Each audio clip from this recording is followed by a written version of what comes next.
IVF சிகிச்சை யாரெல்லாம் எடுத்துக்கிறீங்களோ அவங்களுக்கெல்லாம் வந்துட்டு நான் ஒரு நல்ல விஷயம் சொல்ல போகிறேன். ஐவிஎஃப் சிகிச்சை எடுத்துக்கும் பொழுது அவங்களுக்கு வந்துட்டு எக் கலெக்ஷன்னு ஒரு பார்ட் இருக்குது. அதில் வந்துட்டு எக்கு வந்துட்டு எடுக்கும் பொழுது நிறைய பேருக்கு வந்து எக்கு வந்து குவாலிட்டி இருக்காது அப்படின்னு சொல்லுவாங்க. இல்லைனா குவாலிட்டி இருந்தாலும் குவான்டிட்டி இருக்காது, குவான்டிட்டி இருந்தாலும் குவாலிட்டி இருக்காது. ரெண்டுமே வந்து ரொம்ப கம்மியாக இருக்கும் because of low AMH hormone. So அந்த ஏஎம்ஹெச் அப்படின்ற ஹார்மோன் வந்து ரொம்ப கம்மியாக சுரக்கிறதுனால அவங்களுக்கு வந்துட்டு எக்கு வந்து அதிகமாக வளராது. வளர்ந்தாலும் அதுக்கு வந்துட்டு அதோட இது வந்து குவாலிட்டி வந்து ரொம்ப கம்மியாக தான் இருக்கும். அதோட கிரேட் பார்த்திங்கன்னா ரொம்ப கம்மியாக இருக்கும்.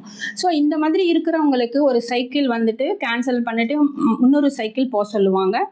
அப்போ இன்னொரு சைக்கிள் போனாலும் அவங்களுக்கு மெடிசன்ஸ் எல்லாம் கொடுத்து அவங்க வந்துட்டு மறுபடியும் அவங்களுக்கு வந்துட்டு அதே பிரச்சனை வரும் சில பேருக்கு.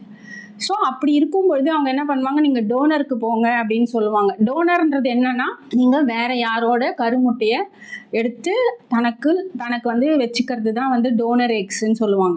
ஸோ அந்த மாதிரி எல்லாருமே வந்து அதுக்கு தயாராக இருக்க மாட்டாங்க, அதை விரும்பவும் மாட்டாங்க. ஸோ நீங்கள் வந்துட்டு ஐவிஎஃப் பண்ணும்பொழுது உங்களுக்கு வந்து எக் கலெக்ஷன் அப்போது உங்களுக்கு வந்து எக்கு வளராது அப்படின்னு சொல்லியிருந்தால் நீங்கள் வந்து கவலையே படாதீங்க. உங்களுக்கு வந்துட்டு கை கொடுக்கறதுக்கு அக்குபங்க்சர் இருக்குது. அக்குபங்க்சர் ட்ரீட்மெண்ட் எடுத்துக்கும் பொழுது உங்களுக்கு நல்ல குவாலிட்டி கிடைக்கும். அதே மாதிரி நிறைய நம்பர் ஆஃப் எக்ஸும் கிடைக்கும். ஃபாலிகல்ஸ் வந்து நல்லா வளர்ச்சி அடையும்.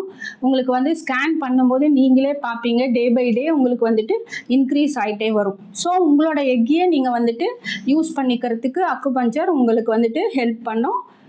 ஸோ அதுக்கு அடுத்த கட்டம் அப்படின்னு போனீங்கன்னா அதுக்கப்புறம் எண்டோமெட்ரியம் திக்னஸ். அப்போ எக்கை வந்துட்டு உங்களுக்கு வந்து ட்ரான்ஸ்ஃபர் பண்ணும் பொழுது உங்களுக்கு எண்டோமெட்ரியம் திக்னஸ் வந்து ரொம்ப கம்மியாக இருக்குது, அதனால் நீங்கள் வந்துட்டு இன்னொரு சைக்கிள் தான் போகணும் அப்படின்னு சைக்கிள் கேன்சல் ஆகும். ஸோ அந்த மாதிரி கண்டிஷனில் நீங்கள் போகவே தேவையில்லை. நீங்கள் வந்து அக்குபங்க்சர் ட்ரீட்மெண்ட் எடுக்கும்பொழுது என்ன ஆகும் அப்படின்னா, எண்டோமெட்ரியம் திக்னஸ் வந்து உங்களுக்கு இன்க்ரீஸ் பண்ண முடியும்.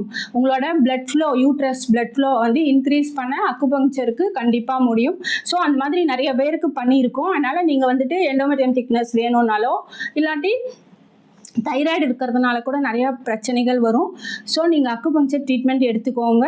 அதேமாதிரி ஜென்ஸுக்கும் பார்த்தீங்கன்னா அவங்களுக்கு வந்துட்டு ஸ்பெர்ம் கவுண்ட்டு கம்மியாக இருக்கும். ஸோ அதுக்கப்புறம் வந்துட்டு மார்ஃபாலஜி, மொட்டிலிட்டி எல்லாமே வந்து கம்மியாக இருக்கும். ஸோ அவங்களுக்கும் வந்து அக்குபங்க்சர் எடுத்துக்கும் பொழுது உங்களுக்கு வந்து நல்ல ஒரு தீர்வு கிடைக்கும். நீங்கள் வந்துட்டு நல்ல ஒரு ஆரோக்கியமான ஒரு குழந்தைய வந்து பெற்றெடுக்கலாம் ஐவிஎஃப் போனாலும். ஸோ அக்குபங்க்சர் எடுக்கும் பொழுது நீங்கள் மெடிசன் எடுத்துக்கிட்டே இதையும் எடுத்துக்கலாம்.